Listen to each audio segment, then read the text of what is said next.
Another one of our favorite kinds of episodes, a good old-fashioned heist. Dead of night, smart criminals, rope ladders, and of course, smashing and grabbing. You know the drill. I know, we do a lot of heists these days, but this one has a bit of a twist. A twin twist. Welcome to Capers and Cocktails, a true crime podcast that doesn't take itself too seriously and gives you something to enjoy while you listen. The following content may be disturbing to some. Discretion is advised. If you're enjoying one of our themed cocktails, ensure you're of legal drinking age and have fun, but drink responsibly.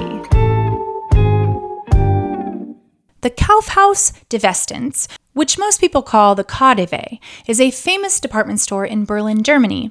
It is one of the largest and most renowned department stores in Europe. KaDeWe opened on March 27, 1907, and was 258,000 square feet big. That, of course, would be dwarfed by malls like the Mall of America today that's almost 3 million square feet. But we're talking about over 100 years ago. It was a sight to be seen. The store offered a wide range of luxury goods, fashion, beauty products, and gourmet food.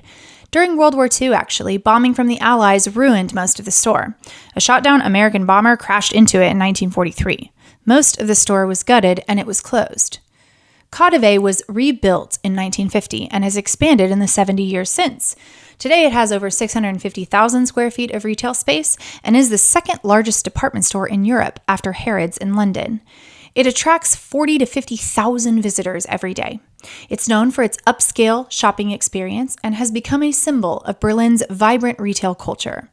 KaDeWe's food department, located on the 6th floor, is particularly famous for its gourmet offerings, featuring a wide selection of international delicacies and local specialties. Yum!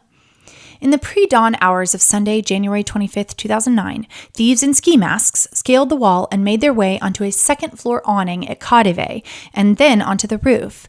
The store was not yet open, and the only employees were the guards watching, or maybe as it turns out, not really watching, the CCTV cameras. The three thieves slipped on latex gloves and then forced open a skylight and slid down to the main floor of the store on a rope. They landed in the store's grand main hall. They quickly made their way into Christ, a boutique jewelry store. Somehow, they managed to avoid setting off any of the store's security systems, which included motion detectors, by moving slowly and carefully along the display cases. It seems like they knew what they were doing. And then, prying their way into cabinets and showcases, they stuffed their backpacks full of jewels and watches. They ran out of the store and climbed back up the rope ladders and put their first round of loot on the roof. They slid back down, went back into the store, and filled their bags with jewelry seconds.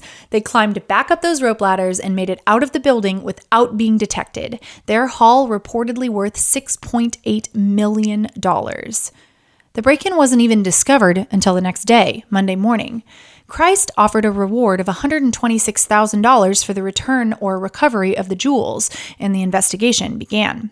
Luckily, when the investigators started, investigating the crime, they noted a couple of key pieces of evidence. They did have surveillance footage of the crime, and in addition, the three thieves left behind a rope ladder and one singular latex glove that contained some crucial sweat. A fatal error for a fairly competent group of thieves, I have to say.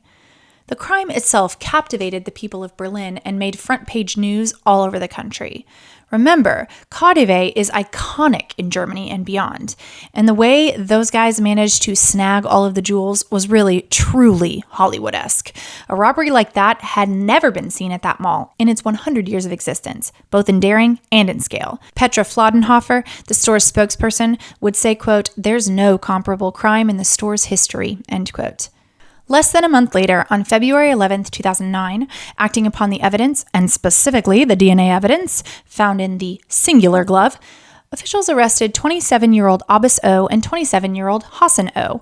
Their last names aren't really O, but German law protects suspects' identity. Abbas and Hassan were Kurdish and Lebanese and were born in Lebanon. They had lived in the northern German state of Lower Saxony since age 1, but still had not been granted permanent residency. They were unemployed at the time. Abbas and Hassan had ties to a criminal gang in Berlin, and one of the twins was an illicit dealer of Viagra.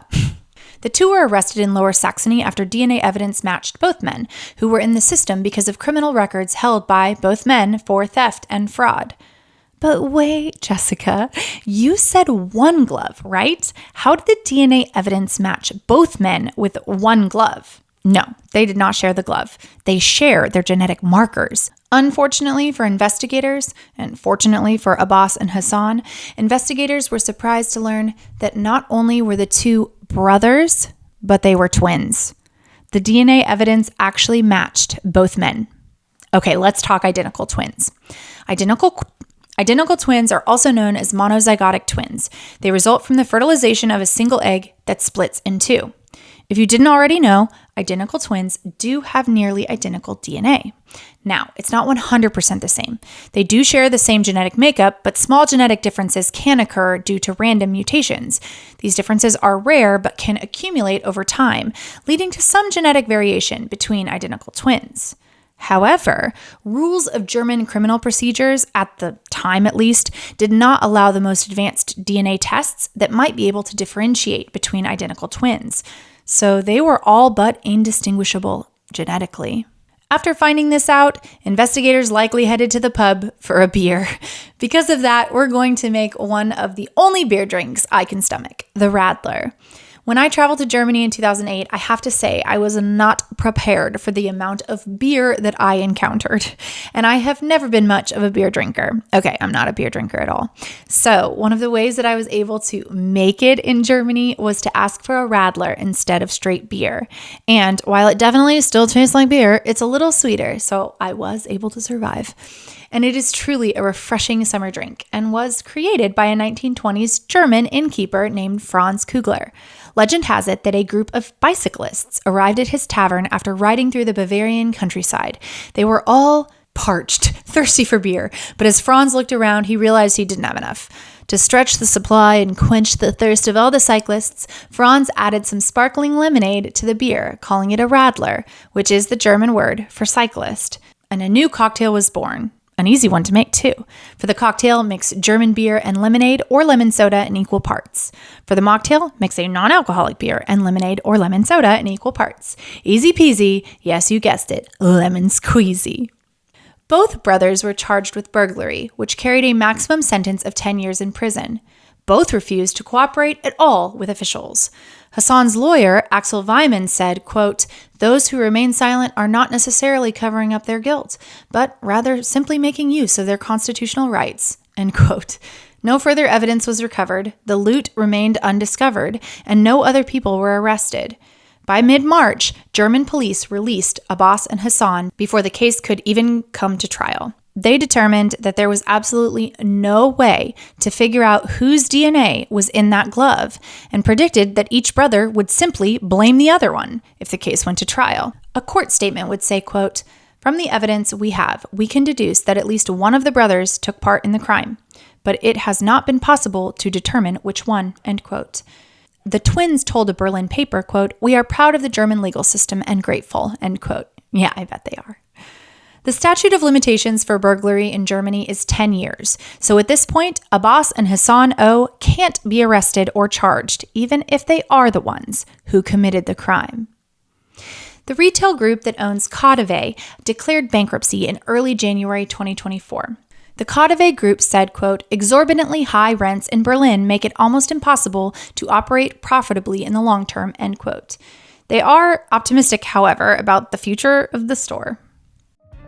Thanks for hanging out with me. I hope you made yourself a Radler while you listen to the crime that you'll never be able to pull off if you're not an identical twin, and also kind of good at committing crime. Please head to social media and join me on Instagram at Capers and Cocktails with the "and" spelled out. We'll get you funny crime memes almost every day of the week, when I remember. They also do post to my Capers and Cocktails Facebook, if that's more your social media speed. You have to look at the stories though. You can do it. Click at the top of the feed. Next week is a skipped upload, but I'll see you in 2 weeks. And remember, there are always alternatives to dragging your innocent identical twin into your crimes, although if you've got one,